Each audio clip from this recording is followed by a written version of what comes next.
खुलुमनाय जासिबाय बयनिसिमबो दिनै आंनि बे YouTube चेनेलनि गेजेरजों आं दिनै बे भिडिअखौ हगारनाय जासिगोन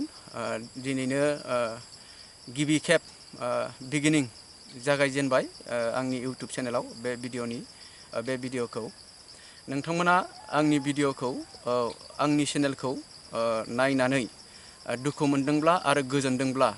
शेयार कमेन्ट आरो साबस्क्राइब खालाय आंनि दिनैनि बे भिडिअआ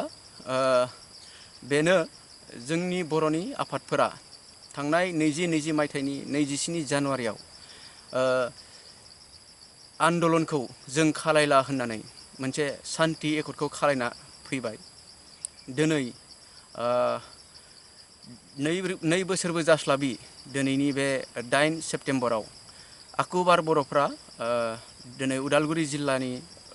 सिङाव थानाय डायमन्ड फिल्डआव उदालगुरि टाउनाव जोङो आन्दलन खालायफिननो गोनां जाबाय बे जों बर' हारिनि थाखाय जोबोर लासिंसिं बाथ्रा आरो दुखुनांथावना बाथ्रा बेनिखायनो आं नोंथांमोनखौ खावलायो नोंथांमोना आंनि बे भिडिअआव शेयार आरो कमेन्ट खालाय आंनि बे भिडिअआव बर'नि माखासे जारिमिनफोरखौ आरो बर'नि जाबाय थानाय लाइफ स्टाइलखौ नोंथांमोना नुनो मोनबाय थागोन बेखौनो आं खावलायो सखनांगौनि थाखाय जे सुबुं गौथा होजिखनाय हाबाफारियाव बाहागो लाफैनो हानाय जोंनि साफ्रोम बर' रायजो राजा नोंथांमोननिसिम गिबिसिनथाराव आंनि गोसो गोरबोनि अननाय सिबिनाय खुलुमनायजों लोगोसे जों एक्स एनडिपि नै स्टेजनिखौ नायदो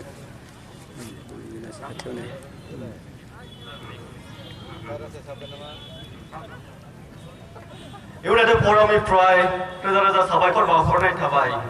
जों हाबाफारिखौ जागायलांनोसै जागायलांनायनि सिगाङावनो जाय बे जोहोलाव मोनफ्रोम बिथांमोना जोंनि बर' हारिनि थाखाय बर' हारिखौ रैखा खालामनो थाखाय जोंखौ गोजोनै थांना थाहोनो थाखाय गावबा गावनि बेसेन गोसा जिउखौ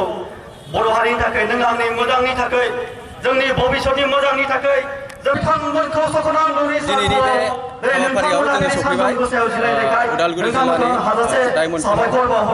जोंनि एनडिपि फाउन्डार एआर नाब्ला सारखौ उदां खालामनो थाखाय जों हरज्रि खावदों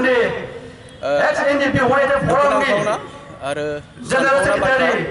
आरो सानोब्ला लासिंसिंबो बाथ्रा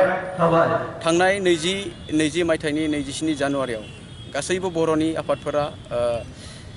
आन्दलनखौ खालायला होननानै सान्ति एकर्डखौ खालायदोंमोन नाथाय दिनै 2 बोसोरबो जास्लाबि दिनैनि बे सेप्तेम्बर दाननि 8 सेप्तेम्बराव जोङो दिनै उदालगुरियाव होस्रिखावनो गोनां जादों आन्दलनखौ खालायफिननो गोनां जादों बे जोबोद दुखुनांथावना आरो लासिंसिं बाथ्रा बर' हारिनि थाखाय दिनै जों बे होख्रावनाया दिनैनिफ्राय आरो आगान सुरफिनबाय बर' हारिनि आन्दलन खालामनायाव